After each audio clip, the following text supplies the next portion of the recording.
ಕಡಿಮೆ ಸಿಬಿಲ್ ಸ್ಕೋರ್ ನಿಂದ ಸಾಲ ಕ್ರೆಡಿಟ್ ಕಾರ್ಡ್ ಅಪ್ಲಿಕೇಶನ್ ರಿಜೆಕ್ಟ್ ಆಗ್ತಾ ಇದೆಯಾ? ಇನ್ ಮುಂದೆ ಆಗಲ್ಲ. SBM Z ಕ್ರೆಡಿಟ್ ಕಾರ್ಡ್ ಬಳಸಿ ಈಸಿಯಾಗಿ ಕ್ರೆಡಿಟ್ ಸ್ಕೋರ್ ಅನ್ನ 750 ಗಿಂತ ಜಾಸ್ತಿ ಮಾಡ್ಕೋಬಹುದು. ಇದೊಂದು FD ಆಧಾರಿತ ಕಾರ್ಡ್. UPI ಬಳಸಿ ಕ್ರೆಡಿಟ್ ಕಾರ್ಡ್ ಬ್ಯಾಲೆನ್ಸ್ ಅನ್ನ ಖರ್ಚು ಮಾಡಬಹುದು. FD ಗೆ RBI ಗ್ಯಾರಂಟಿಯೊಂದಿಗೆ 7% ಇಂಟ್ರೆಸ್ಟ್ ಕೂಡ ಸಿಗುತ್ತೆ. 30 ದಿನದಲ್ಲೇ ಕ್ರೆಡಿಟ್ ಸ್ಕೋರ್ ನಲ್ಲಿ ಇಂಪ್ರೂವ್ಮೆಂಟ್ ಕೂಡ ನೋಡಬಹುದು. ಡಿಸ್ಕ್ರಿಪ್ಷನ್ ಹಾಗೂ ಪಿನ್ ಕಾಮೆಂಟ್ ನಲ್ಲಿರೋ ಲಿಂಕ್ ಮೂಲಕ Z ಆಪ್ ಡೌನ್ಲೋಡ್ ಮಾಡಿ. ಗಾರ್ಡನ್ ನಗರಿ ಗಡಗಡ, ಲಾಲ್ ಬಾಗ್ ಅಡಿಗೆ ಸುರಂಗ, ಟ್ರಾಫಿಕ್ ತಪ್ಪಿಸಲು ಟನಲ್ ತಂತ್ರ, ಅಲ್ಲಾಡುತ್ತಾ ಐತಿಹಾಸಿಕ ಪಾರ್ಕ್. ಸ್ನೇಹಿತರೆ, ನೀವು ಯಾವತ್ತಾದ್ರೂ ಲಾಲ್ ಬಾಗ್ ಪಾರ್ಕ್ ನಲ್ಲಿ ಓಡಾಡಿದ್ದೀರಾ? ಓಡಾಡಿಲ್ಲ ಅಂದ್ರೆ ಚಿಂತಿಸಬೇಡಿ. ಇನ್ಮೇಲೆ ಲಾಲ್ ಬಾಗ್ ಮೇಲಷ್ಟೇ ಅಲ್ಲ, ಲಾಲ್ ಬಾಗ್ ಕೆಳಗೂ ಕೂಡ ಓಡಾಡಬಹುದು. ಎಸ್, ಅಂಡರ್ ಗ್ರೌಂಡ್ ನಲ್ಲಿ ಸುಯಿ ಅಂತ ಹೋಗ್ಬೋದು ಅಂತ ಒಂದು ಮಹಾ ಪ್ರಾಜೆಕ್ಟ್ ಅನ್ನ ರಾಜ್ಯ ಸರ್ಕಾರ, ಅದರಲ್ಲೂ ಕೂಡ DCM DK ಶಿವಕುಮಾರ್ ಬೆಂಗಳೂರಿಗೆ ತಗೊಂಡ್ಬರ್ತಾ ಇದಾರಲ್ವಾ. ಟನಲ್ ತೋಡೋದು, ಸುರಂಗ ತೋಡೋದು. ಈಗ ಅದು ಲಾಲ್ ಬಾಗ್ ಅಡಿಗೂ ಕೂಡ ಹೋಗುತ್ತೆ. ಲಾಲ್ ಬಾಗ್ ಕೆಳಗಡೆ 50 ರಿಂದ 100 ಅಡಿ ಆಳದಲ್ಲಿ ಸುರಂಗ ತೋಡ್ತಾ ಇದ್ದಾರೆ. ಇದರಿಂದ ಬೆಂಗಳೂರಿನ ಟ್ರಾಫಿಕ್ ಸಮಸ್ಯೆ ನಿವಾರಿಸುವ ಲೆಕ್ಕಾಚಾರ ಇದೆ, ಹೋಪ್ಸ್ ಇದೆ. ಆದ್ರೆ ಅಷ್ಟೇ ಪ್ರಮಾಣದಲ್ಲಿ ಲಾಲ್ ಬಾಗ್ಗೂ ಹೊಡ್ತಾ ಬೀಳುತ್ತೆ.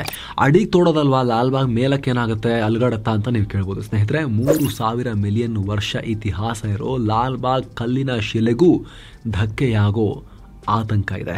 ಜೊತೆಗೆ ಲಾಲ್ ಬಾಗ್ನ 5 ಎಕರೆ ಪ್ರದೇಶ ಕಿತ್ಕೊಂಡು ಹೋಗೋ, ಧ್ವಂಸವಾಗೋ ಅಪಾಯ ಇದೆ. ಹಾಗಾಗಿ ಈ ಎಲ್ಲ ಮಾಹಿತಿಯನ್ನ ಈ ವರದಿಯಲ್ಲಿ ನಾವು ನಿಮಗೆ ಎಕ್ಸ್ಪ್ಲೇನ್ ಮಾಡೋ ಪ್ರಯತ್ನವನ್ನ ಮಾಡ್ತೀವಿ. ಕಡೆ ತನಕ ಮಿಸ್ ಮಾಡದೆ ನೋಡಿ ಸ್ನೇಹಿತರೆ. ನೀವೇನು ಕೂಡ ಸಬ್ಸ್ಕ್ರೈಬ್ ಮಾಡಿಲ್ಲ ಅಂದ್ರೆ ದಯವಿಟ್ಟು ಸಬ್ಸ್ಕ್ರೈಬ್ ಮಾಡಿ, ಪಕ್ಕದ ಬೆಲ್ ಐಕಾನ್ ಮೇಲೆ ಕ್ಲಿಕ್ ಮಾಡೋದನ್ನ ಯಾವುದೇ ಕಾರಣಕ್ಕೂ ಮರಿಬೇಡಿ ಅನ್ನೋ ಮನವಿಯೊಂದಿಗೆ ಆರಂಭ ಮಾಡ್ತಾ ಇದ್ದೀವಿ. ಏನಿದು ಯೋಜನೆ ಸ್ನೇಹಿತರೆ? ನಮ್ಮ ರಾಜಧಾನಿ ಬೆಂಗಳೂರಿನ ಟ್ರಾಫಿಕ್ ಸಮಸ್ಯೆ ಇಡೀ ವಿಶ್ವಕ್ಕೆ ಗೊತ್ತಿರೋ ವಿಚಾರ. ಎಷ್ಟೋ ಸಲ ಕಾರು ಬೈಕ್ ನಲ್ಲಿ ಹೋಗೋದಕ್ಕಿಂತ ನಡ್ಕೊಂಡು ಹೋದ್ರೆ ಬೇಗ ಮನೆಗೆ ಸೇರ್ತೀವಿ ಅಂತ ಹೇಳಿ ಗೂಗಲ್ ಮ್ಯಾಪ್ ತೋರಿಸ್ತಾ ಇರುತ್ತೆ.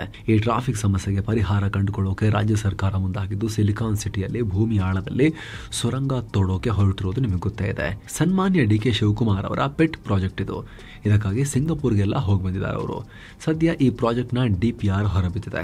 ಅದರ ಪ್ರಕಾರ ಬೆಂಗಳೂರಿನ ಹೆಬ್ಬಾಳ ಜಂಕ್ಷನ್ ನಿಂದ ಸಿಲ್ಕ್ ಬೋರ್ಡ್ ವರೆಗೆ ಸುಮಾರು 16.7 ಕಿಲೋಮೀಟರ್ ಉದ್ದದಲ್ಲಿ ಈ ಸುರಂಗ ರಸ್ತೆ ನಿರ್ಮಾಣ ಆಗುತ್ತೆ. ಹೆಬ್ಬಾಳ ಜಂಕ್ಷನ್ ನಿಂದ ಆರಂಭ ಆಗಿ ಅರಮನೆ ಮೈದಾನ, ರೇಸ್ ಕೋರ್ಸ್ ದಾಟ್ಕೊಂಡು ಸಿಲ್ಕ್ ಬೋರ್ಡ್ ಕನೆಕ್ಟ್ ಮಾಡುತ್ತೆ. ಅಂದ್ರೆ ಉತ್ತರ ಬೆಂಗಳೂರಿನಿಂದ ದಕ್ಷಿಣ ಬೆಂಗಳೂರನ್ನ ಕನೆಕ್ಟ್ ಮಾಡಿಬಿಡುತ್ತೆ. ಈ ತರದ ಯೋಜನೆಗಳು ಬೇಕಾ ಕೇಳಿದ್ರೆ, ನಮ್ಗೆ ಕೇಳಿದ್ರೆ ಬೇಕು, ಎಲ್ಲಾ ತರದ್ದು ಬೇಕು. ಇದೊಂದರಿಂದ ಸೊಲ್ಯೂಷನ್ ಸಿಗುತ್ತಾ? ಇಲ್ಲ, ಆದರೆ ಎಲ್ಲ ಥರದ್ದು ಬೇಕು. ಸುರಂಗ, ಫ್ಲೈಓವರು, ಅಗಲವಾದ ರಸ್ತೆಗಳು, ಭೂಮಿ ಮೇಲಿರುವಂಥ ರಸ್ತೆಗಳಲ್ಲಿ ಒಳ್ಳೆ ಮೆಟ್ರೋ ಕನೆಕ್ಟಿವಿಟಿ, ಒಂದು ಅರ್ಧ 1 ಕಿಲೋಮೀಟರ್ ನಡೆದ್ರೆ ಸಾಕು ಮೆಟ್ರೋ ಸ್ಟೇಷನ್ ಸಿಗುತ್ತೆ ಅನ್ನೋ ರೀತಿಯಲ್ಲಿ ಇರಬೇಕು. ಅಂತಹ ವ್ಯವಸ್ಥೆ ಎಲ್ಲವೂ ಬೇಕು. ಒಳ್ಳೆ ಬಸ್ಸು, ಸಬರ್ಬನ್ ಟ್ರೈನು ಎಲ್ಲ ಬೇಕು ನಮಗೆ. ಅದ್ರ ಜೊತೆಗೆ ಸುರಂಗ ಇದೊಂದು ಬೇಡ ಅಂತ ಹೇಳೋಕ್ಕೂ ಕೂಡ ಆಗಲ್ಲ. ಆದರೆ ಹೇಗೆ ನಿರ್ಮಾಣ ಆಗ್ತಾ ಇದೆ ಅನ್ನೋದು ಪ್ರಶ್ನೆ. ಓಕೆ, ಯೋಜನೆಗೆ ಬರೋಣ. ಹೆಬ್ಬಾಳದಿಂದ ಸಿಲ್ಕ್ ಬೋರ್ಡ್ನ ಪ್ರಯಾಣದ ಅವಧಿ 90 ನಿಮಿಷದಿಂದ 20-25 ನಿಮಿಷಕ್ಕೆ ಇಳಿದು ಹೋಗುತ್ತೆ, ಪ್ಲಾನ್ ಅಂದ್ಕೊಂಡಂಗೆ ಜಾರಿಗೆ ಬಂದರೆ. ಸೊ ಪ್ರತಿದಿನ 45 ನಿಮಿಷ ಸೇವ್ ಆಗುತ್ತೆ ಇಲ್ಲಿ ಓಡಾಡೋರಿಗೆ ಅನ್ನೋದು ಸರ್ಕಾರದ ಲೆಕ್ಕಾಚಾರ. ಇದಕ್ಕಾಗಿ ಬರೋಬ್ಬರಿ 17.7 ಸಾವಿರ ಕೋಟಿ ಸುರಿಯೋಕೆ ಸರ್ಕಾರ ಮುಂದಾಗಿದೆ. ಮುಂದಿನ 3-4 ವರ್ಷದಲ್ಲಿ ಮುಗಿಸ್ತೀವಿ ಅಂತ DK ಶಿವಕುಮಾರ್ ಕೂಡ ಕೂತಿದ್ದಾರೆ. ಆದರೆ ಈ ಸುರಂಗ ಹೋಗ್ತಿರೋ ಮಾರ್ಗನೇ ವಿವಾದಕ್ಕೆ ಕಾರಣ ಆಗಿರೋದು. ಅದನ್ನು ನೋಡೋಕ್ಕಿಂತ ಮುಂಚೆ ಸ್ನೇಹಿತರೆ, ಒಂದು ಸಣ್ಣ ಮನವಿ ಏನು ಅಂದರೆ, ಮಸ್ಮಗ ಪ್ರೀಮಿಯಂ ಮೆಂಬರ್ಶಿಪ್ ಅನ್ನು ನಾವು ಲಾಂಚ್ ಮಾಡಿದ್ದೀವಿ. ದಿನಕ್ಕೆ ₹1 ಕಮ್ಮಿ 99 ಪೈಸೆ, ಆರ್ ಮಂತ್ಲಿ ₹29 ಚಾರ್ಜ್ ಅಷ್ಟೇ ಆಗುತ್ತೆ. ಈ ಪ್ರೀಮಿಯಂ ಮೆಂಬರ್ಸ್ಗೆ ನಾವು ಮೆಂಬರ್ಸ್ ಓನ್ಲಿ ಕಾಂಟೆಂಟ್, ಅದು ಮೆಂಬರ್ಸಿಗೆ ಮಾತ್ರ ಲಭ್ಯ ಇರುತ್ತೆ, ಬೇರೆ ಯಾರಿಗೂ ಆಕ್ಸೆಸ್ ಇರೋದಿಲ್ಲ. Members only content, videos, live, members ಪ್ರಶ್ನೆಗಳನ್ನು, ಆಯ್ದ ಪ್ರಶ್ನೆಗಳನ್ನು ತಗೊಳ್ಳೋದು, ಹಾಗೂ ಈ ಥರ ಮೆಂಬರ್ಸ್ ಓನ್ಲಿ ಕಾಂಟೆಂಟ್ ಮತ್ತು ಫೀಚರ್ಸ್ನ ನಾವು ಕೊಡ್ತಾ ಹೋಗೋ ಪ್ರಯತ್ನ ಶುರು ಮಾಡಿದ್ದೀವಿ. ಆಲ್ರೆಡಿ ಹಲವಾರು valuable members only content publish ಆಗಿ ಹೋಗಿದ್ದಾವೆ. ನಿಮಗೂ ಕೂಡ ಆಸಕ್ತಿ ಇದ್ರೆ, ನಮ್ಮ ಕೆಲಸದಲ್ಲಿ ವ್ಯಾಲ್ಯೂ ಕಾಣಿಸ್ತಾ ಇದ್ರೆ, ನೀವು ವಿಡಿಯೋ ಕೆಳಗಿರೋ ಜಾಯಿನ್ ಬಟನ್ ಮೂಲಕ ಆಂಡ್ರಾಯ್ಡ್ ಯೂಸರ್ಸ್ ಡೈರೆಕ್ಟ್ಲಿ ಜಾಯ್ನ್ ಆಗ್ಬೋದು. ಆಪಲ್ ಯೂಸರ್ಸ್ ಡಿಸ್ಕ್ರಿಪ್ಷನ್ ಮತ್ತು ಪಿನ್ ಮಾಡಿರೋ ಕಾಮೆಂಟ್ ಅಲ್ಲಿ ಪ್ರತ್ಯೇಕ ಲಿಂಕ್ ಕೊಟ್ಟಿರ್ತೀವಿ. ಅದ್ರ ಮೇಲೆ ಕ್ಲಿಕ್ ಮಾಡೋ ಮೂಲಕ ಬ್ರೌಸರ್ಗೆ ಹೋಗಿ, ಸಫಾರಿಗೆ ಹೋಗಿ ಅಲ್ಲಿ ಜಾಯಿನ್ ಆಗಬಹುದು. ಸ್ನೇಹಿತರೆ, ನಿಮ್ಮ ಗಮನಕ್ಕಿರಲಿ, ಅಲ್ಲಿ ಮೆಂಬರ್ಸ್ ಓನ್ಲಿ ಕಾಂಟೆಂಟ್ಗಳಲ್ಲಿ ನಾವು ಯಾವುದೇ ನಮ್ಮ ಕಡೆಯಿಂದ ಹಾಕೋ ಜಾಹೀರಾತುಗಳನ್ನು ಇನ್ಕ್ಲೂಡ್ ಮಾಡಲ್ಲ. ಅಲ್ಲಿ ಒಂದಷ್ಟು ಪ್ರೀಮಿಯಂ ಎಕ್ಸ್ಪೀರಿಯನ್ಸ್ ಕೊಡೋ ಪ್ರಯತ್ನ ನಾವು ನಡೆಸ್ತಾ ಇದ್ದೀವಿ. ಆಸಕ್ತರು ದಯವಿಟ್ಟು ಕನ್ಸಿಡರ್ ಮಾಡಬಹುದು. ಸ್ನೇಹಿತರೆ, ಬನ್ನಿ ಕಂಟಿನ್ಯೂ ಮಾಡೋಣ. ಸಸ್ಯ ಕಾಶಿ ಅಡಿಗೆ ಸುರಂಗ, ಲಾಲ್ ಬಾಗ್ ಕೆಳಗೆ ದಶಪಥ. ಈ ಯೋಜನೆಯ DPR ಡೀಟೇಲ್ ಪ್ರಾಜೆಕ್ಟ್ ರಿಪೋರ್ಟ್ ಪ್ರಕಾರ ಸುರಂಗದ ಒಂದು ದೊಡ್ಡ ಭಾಗ ಲಾಲ್ ಬಾಗ್ ಸಸ್ಯ ಕಾಶಿ ಕೆಳಗೆ ನುಗ್ಗುತ್ತೆ. ಮೊದಲನೇದಾಗಿ ಸುರಂಗವನ್ನು ಕನೆಕ್ಟ್ ಮಾಡುವ 2 ರ್ಯಾಂಪ್ ರಸ್ತೆಗಳು ಇದೇ ಭಾಗದಲ್ಲಿ ಬರ್ತವೆ. ಇಲ್ಲಿ ರ್ಯಾಂಪ್ ಅಂದ್ರೆ ಟನಲ್ ಸಂಪರ್ಕಿಸೋ ಇಳಿಜಾರು ರಸ್ತೆ ಅಂತ ಅನ್ಕೋಬಹುದು. ಕನೆಕ್ಟಿವಿಟಿ ಕೊಡೋದು ಟನಲ್ಗೆ ಬೇಕಾಗಿರೋ ರಸ್ತೆಗಳು. ಇದರಲ್ಲೊಂದು 1.4 ಕಿಲೋಮೀಟರ್ ಉದ್ದದ ಎಂಟ್ರಿ ರ್ಯಾಂಪ್ ಇದೆ. ಅಶೋಕ ಪಿಲ್ಲರ್ ಕಡೆಯಿಂದ ಬರೋ 2 ಲೇನ್ನ ಈ ರ್ಯಾಂಪ್ ಲಾಲ್ಬಾಗ್ ಕೆರೆ ಪಕ್ಕದಲ್ಲಿ ಹಾದು ಹೋಗಿ ಹೆಬ್ಬಾಳ ಕಡೆಗೆ ಸಾಗುವ 6 ಲೇನ್ ಟನಲ್ ರೋಡ್ನ ಕನೆಕ್ಟ್ ಮಾಡುತ್ತೆ. ಮತ್ತೊಂದು 1.1 ಕಿಲೋಮೀಟರ್ ಉದ್ದದ ಎಕ್ಸಿಟ್ ರ್ಯಾಂಪ್. ಇದಂತೂ ನೇರ 3,000 ಮಿಲಿಯನ್ ವರ್ಷ ಹಳೆಯ ಲಾಲ್ಬಾಗ್ ಕಲ್ಲಿನ ಶಿಲೆಯ ಕೆಳಗೆ ಸಾಗುತ್ತೆ. ಮುಂದಕ್ಕೆ ಹೋಗಿ ಸಿದ್ದಾಪುರ ರೋಡಲ್ಲಿ ಮರಿಗೌಡ ಜಂಕ್ಷನ್ ಬಳಿ ಎಕ್ಸಿಟ್ ಆಗುತ್ತೆ. ಎಲ್ಲ ಸೇರಿ ಈ ಪ್ರಾಜೆಕ್ಟ್ಗಾಗಿ ಲಾಲ್ಬಾಗ್ನ ಸುಮಾರು 2.5 ಲಕ್ಷ ಚದರ ಅಡಿ ಜಾಗ ಬೇಕಾಗ್ಬೋದು. ಅಂದರೆ ಹತ್ತತ್ರ 6 ಎಕರೆ ಜಾಗ ಟನಲ್ ರೋಡ್ಗಾಗಿ ಕಿತ್ಕೊಂಡು ಹೋಗ್ಬೋದು.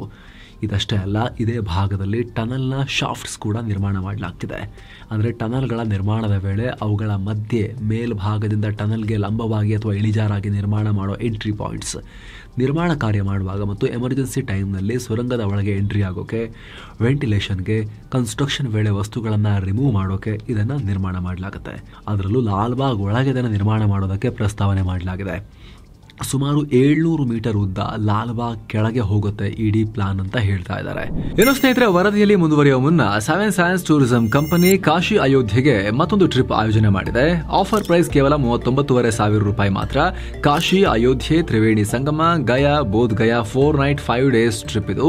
ಈ ಪ್ಯಾಕೇಜ್ ಅಲ್ಲಿ flight tickets, 3 star hotel stay, all meals, ದೇವರ ದರ್ಶನ, ಎಸಿ ಟ್ರಾನ್ಸ್ಪೋರ್ಟ್ ವ್ಯವಸ್ಥೆ, ಬೋಟಿಂಗ್ ಮತ್ತು ಆಟೋ ಚಾರ್ಜಸ್, 24/7 ಟೂರ್ ಮ್ಯಾನೇಜರ್ ಸೌಲಭ್ಯ, ಹಿರಿಯ ನಾಗರಿಕರಿಗೆ ವಿಶೇಷ ಕೇರ್ ಕೂಡ ಇರುತ್ತೆ.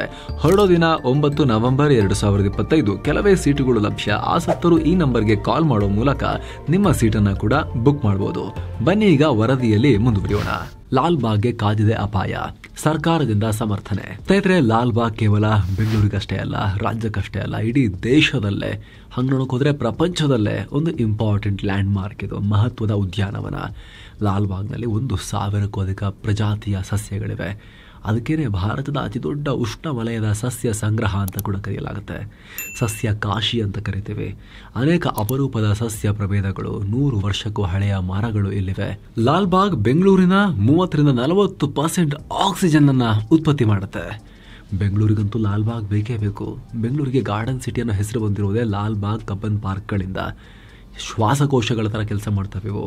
ಆದರೆ ಇದಕ್ಕೆ ಈ ಟನಲ್ನಿಂದ ಅಪಾಯ ಆಗುತ್ತೆ. ಟನಲ್ ರೋಡ್ ಪ್ರಾಜೆಕ್ಟ್ಗೋಸ್ಕರ ಲಾಲ್ಬಾಗ್ ಪ್ರದೇಶದಲ್ಲಿ ಸರ್ಕಾರ ಆಯ್ಕೆ ಮಾಡಿಕೊಂಡಿರೋ 6 ಎಕರೆ ಜಾಗದಲ್ಲೇ 132 ಪ್ರಜಾತಿಯ ಸಸ್ಯಗಳು ಬೆಳೆದಿವೆ. ಹಾಗೆ ಅತಿ ಪ್ರಾಚೀನವಾದ ಪೆನಿನ್ಸುಲರ್ ಗ್ನೈಸ್ ಶಿಲಾ ರಚನೆ ಇದೆ. 3,000 ಮಿಲಿಯನ್ ವರ್ಷ ಹಳೆಯ ಜಿಯೋಲಾಜಿಕಲ್ ಸ್ಮಾರಕ. ಅಲ್ಲದೆ ಈ ಪ್ರಾಜೆಕ್ಟ್ನಿಂದ ಲಾಲ್ಬಾಗ್ ಕೆರೆ ಮತ್ತು ಸುತ್ತಲಿನ ನೀರಿನ ಮೂಲಗಳಿಗೆ ಕೂಡ ಸಮಸ್ಯೆ ಆಗುವ ಅಪಾಯ ಇದೆ ಅಂತ ತಜ್ಞರು ಹೇಳ್ತಿದ್ದಾರೆ. ಇಲ್ಲಿರೋ ಕೆರೆ ಇಡೀ ಉದ್ಯಾನವನಕ್ಕೆ ನೈಸರ್ಗಿಕ ನೀರಿನ ಮೂಲ. ನೀರಿನ ಹರಿವು ಮತ್ತು ಒಂದು ವೇಳೆ ಟನಲ್ನ ವೇಸ್ಟ್ ನೀರು ಬಂದು ಮಿಕ್ಸ್ ಆಯಿತು ಅಂತ ಹೇಳಿದ್ರೆ ಈ ನೀರಿನ ಮೂಲ ಕಲುಷಿತ ಆಗೋ ಅಪಾಯ ಇರುತ್ತೆ. ದೊಡ್ಡ ಪ್ರಮಾಣದಲ್ಲಿ ಡ್ರಿಲ್ಲಿಂಗ್ನಿಂದ ಉಂಟಾಗೋ ಧೂಳು, ಶಬ್ದ ಮತ್ತು ವೈಬ್ರೇಷನ್ ಇಲ್ಲಿನ ಸಸ್ಯ ಮತ್ತು ಜೀವಿಗಳ ಮೇಲೆ ಗಂಭೀರ ಪರಿಣಾಮ ಬೀರುತ್ತೆ. ಆಳದಲ್ಲಿ ಡ್ರಿಲ್ಲಿಂಗ್ ಮಾಡಿದ್ರೂ ಕೂಡ ಹಳೆ ಮರಗಳ ಬೇರುಗಳಿಗೆ ಡ್ಯಾಮೇಜ್ ಆಗೋದ್ರ ಜೊತೆಗೆ ಅಂತರ್ಜಲದ ಹರಿವಿಗೂ ಸಮಸ್ಯೆ ಆಗಬಹುದು ಅಂತ ತಜ್ಞರು ಆತಂಕ ವ್ಯಕ್ತಪಡಿಸ್ತಾ ಇದ್ದಾರೆ. ಲಾಲ್ಬಾಗ್ ಒಂದು ಸಂರಕ್ಷಿತ ಪಾರಂಪರಿಕ ಉದ್ಯಾನವನ. ಹೀಗಾಗಿ ಇಲ್ಲಿ ಈ ಯೋಜನೆ ಬೇಡ ಅಂತ ಅನೇಕರು ವಿರೋಧ ವ್ಯಕ್ತಪಡಿಸುತ್ತಿದ್ದಾರೆ. ಆದರೆ ಸರ್ಕಾರ ಮಾತ್ರ ಈ ಯೋಜನೆಯನ್ನ ಸಮರ್ಥಿಸಿಕೊಳ್ತಾ ಇದೆ. Karnataka urban infrastructure development department KUIDFC ಯೋಜನೆಯಿಂದ ಲಾಲ್ಬಾಗಿಗೆ ಡ್ಯಾಮೇಜೇ ಆಗಲ್ಲ ಅಂತ ಹೇಳ್ತಿದೆ. ಈ ಟನಲ್ ಲಾಲ್ಬಾಗ್ ಉದ್ಯಾನವನದ ಮಧ್ಯಭಾಗದಲ್ಲಿ ಹಾದು ಹೋಗ್ತಿಲ್ಲ. ಬಾಹ್ಯವಾಗಿ ಆಲ್ರೆಡಿ ಇರೋ ರಸ್ತೆಗಳ ಕೆಳಗೆ ಇದನ್ನ ಮಾಡಲಾಗ್ತಾ ಇದೆ ಅಂತ ಹೇಳಿ KUIDFC ಹೇಳ್ತಾ ಇದೆ. ಅಲ್ಲದೆ ಗಾರ್ಡನ್ ಒಳಗೆ ನೆಲದ ಮೇಲ್ಭಾಗದಲ್ಲಿ ಯಾವುದೇ ನಿರ್ಮಾಣಗಳನ್ನ ಮಾಡ್ತಾ ಇಲ್ಲ.